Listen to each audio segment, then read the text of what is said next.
Gala with us! Andito kami ngayon sa SM Mega Mall. Hulaan nyo kung anong gagawin namin. OMG! Available na pala walk-in. Yeah! Let's go! Naglakad muna kami pero tingnan nyo, ang ganda oh. Optimus Prime. OOTD. Really oh? Ganda. Bangtan style club. Shoes. Pants from shop. O, isa ikot. Isang ikot. Perno lang. OOTD. Ay, ganda nung ano mo, jacket. D-Day jacket. Oh, taray. Talikod ka, pakita mo yung D-Day mo. Ah, suga! Galing ni James Jean, pengin talent. Ayan guys, nandito tayo sa Zone 1. Dito pwede kayo mag-take ng videos and photos. So, ganyan itsura niya guys. Ito mga sketch muna. So, ganyan siya. Tapos ito naka-ballpoint na. Ang galing ano? Pinakamalaking kay RM dito kasi bias pala ni James Jean si RM. Ang ganda ito kay Suga. Kay Hobby. Ito naman yung kay Jean. Ito yung kay Jimin. Ang cute! Ito yung kay V. Para siyang naka 3D. Ang galing! Ito kay JK. Nandito po yung sun. Kay B po, nandito po yung violet gem. Wing po. Tapos kay JK po yung cotton deal po. Tapos kay Jimin po yung mushroom. Ito na guys, ang ganda! Po, kay Para siyang Narcissus totoo. or kay Jin naman is Narcissus, hence the name po. So, sa Little Crab. So, yung si Little Crab po ay nagre-represent look dyan is harmonization or happiness po. Kaya po yung fairy po. Pero may nakapansin po ba kung bakit na po ay nagsisilbing inner force ng BTS? Words po, which is yung violet na nanggaling po dun sa I Purple Univ at yung kanyang pseudonym na si Vante po. Parang natubo, ang galing. Ito naman kay JK. Ang ganda.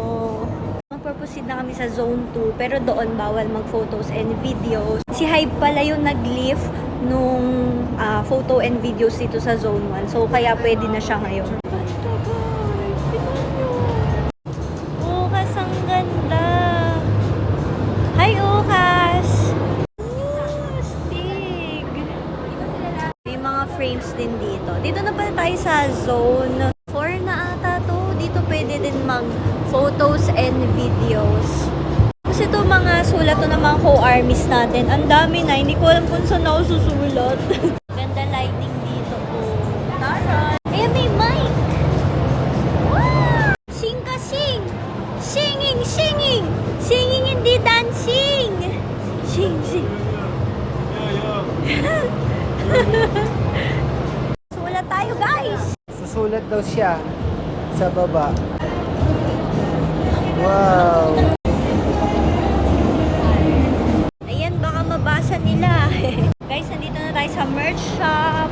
Uy, ang gaganda.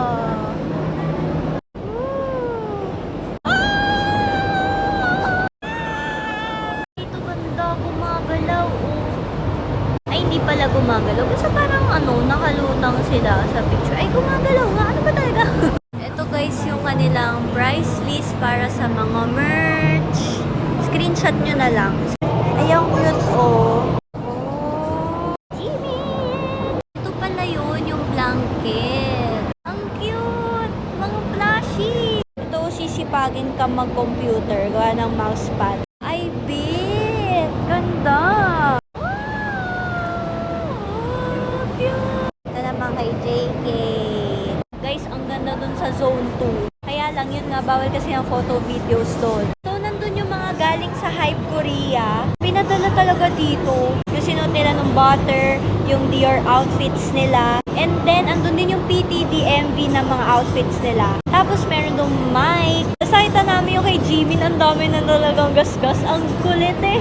And then, nandun din yung mga in-ear nila. Tapos, yung isang side naman doon, nandun yung mga trophy nila. So, hindi nila sinama yung mga local trophies sila kasi ang dami nun guys. So, more on billboard ganyan. Tapos, yung isa doon na trophy nila, yung kay Jimmy, nandun yung mga fingerprints niya. Ang cute. Tapos, nandun din yung mga albums. And then, yung mga dinesign nila ng mga butter albums, andun din. Tapos, andun din yung sa sapatos na dinisign na ni Jimin at saka ni J-Hope. So guys, punta kayo dito. Ang saya, nakakakilig. O diba, since andito na naman sa Pilipinas, puntahan nyo na. Kasi syempre, yung exhibit doon na yun sa Korea, sa ibang bansa pa, diba? Kapag may time kayo, mag-visit kayo dito. Kasi kahit papano, imagine nyo na lang na nakita nyo na rin yung bangtan gawa ng mga damit nila. Pero syempre, no, gusto pa rin natin makita yung bangtan sa personal. Pero yun, someday!